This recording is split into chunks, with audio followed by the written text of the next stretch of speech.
In a wild news cycle like the one we're currently living through, there are important stories every week that don't get enough attention. Some of them sometimes feel a little wonky for cable news, but they are important and you need to know them. And tonight we've got a good one, so bear with me because we're about to go in too deep. Nearly 2 years ago, October 2018, Washington Post columnist Jamal Khashoggi, a Saudi dissident and a fierce critic of the Saudi government, was killed in a brutal attack at the Saudi consulate in Istanbul. His body was dismembered. His remains have never been found. This month, the trial for the 20 Saudi citizens who allegedly killed him began in Istanbul, but the accused were not in the courtroom. Saudi Arabia has declined to extradite them.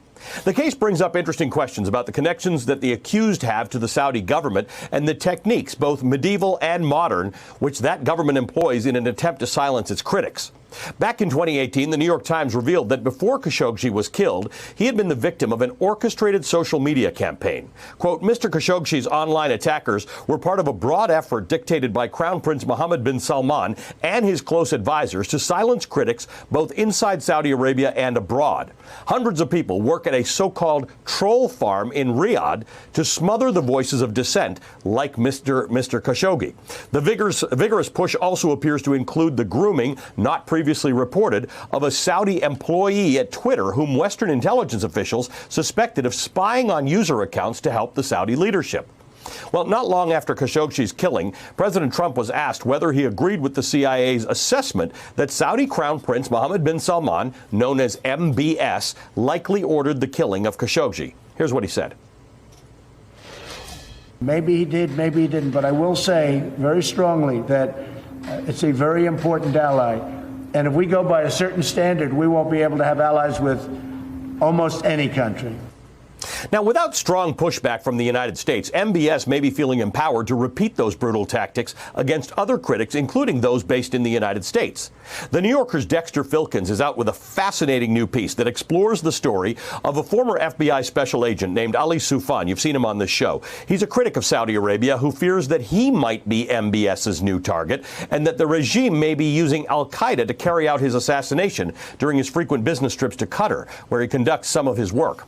The detailed story ends with this dire warning. For the Saudis to attack him directly would be an unprecedented act of aggression. Soufan's concern is that given the regime's history with al-Qaeda, militants could attempt to kill him in Qatar, and the attack could be traced to the death threats planted on social media. It wouldn't be the first time a state actor uses militants or terrorists to do its dirty work, he said. Dexter Filkins joins me now. Dexter, this is a remarkable story because it sort of stops in the tracks an effort that seems to some to look a lot like the effort that preceded the assassination of Jamal Khashoggi. What do we know so far?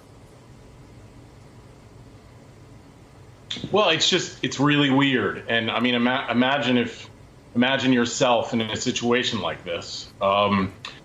The CIA called up Ali Soufan the other day and it said, we hate to tell you this, but we've detected a plot to harm you, possibly to kill you, and we think it's al-Qaeda. And so literally like the next day, a social media campaign, very, very virulent, began against him. And so when we started to look at that social media campaign, what we discovered is that it's a lot of the same people doing a lot of the same things that they did against Jamal Khashoggi, and who of course ended up dead. And so that's the fear, and the roads seem to lead back to the Saudi government, and that's the really chilling thing, which is it looks like they're doing the same thing again. What did the Saudis tell you in response to your story? I got a sort of classic non-denial denial. They said, if Mr. Soufan has a problem with what's happening to him on social media, he can file a lawsuit, essentially. But they didn't deny that they were involved. I mean, it was a very strange answer. But I tried to get in touch with the people on social media who are harassing and directing this campaign against Soufan. And I mean, I couldn't do it. And so and they're not going to pick the phone up for me. But that's what's so strange about this. It's like, are they really going to do this? This is an American citizen, but the pattern is almost identical.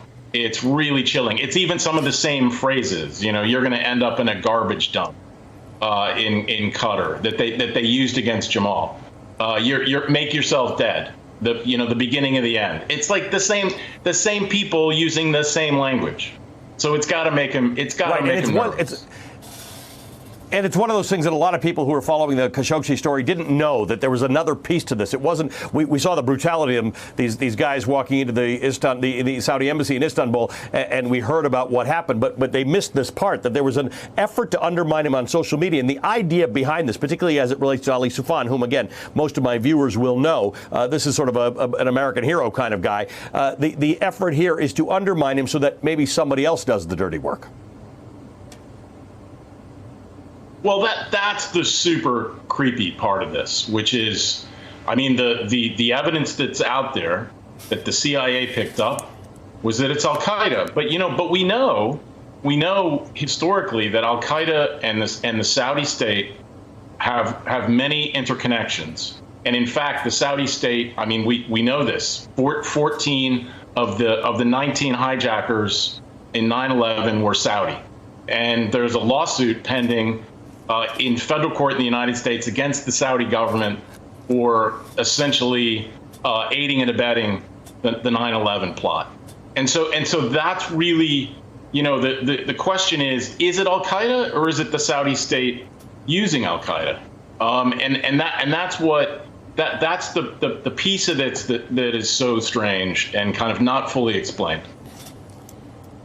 But it would be a lot clearer if the President of the United States made a strong statement about Saudi and its involvement in these kinds of things. Dexter, good to see you. Thank you for writing the story. Dexter Filkins is a Pulitzer Prize-winning reporter and a staff writer at The New Yorker. That does it. Hey there, I'm Chris Hayes from MSNBC. Thanks for watching MSNBC on YouTube. If you want to keep up to date with the videos we're putting out, you can click subscribe just below me or click over on this list to see lots of other great videos.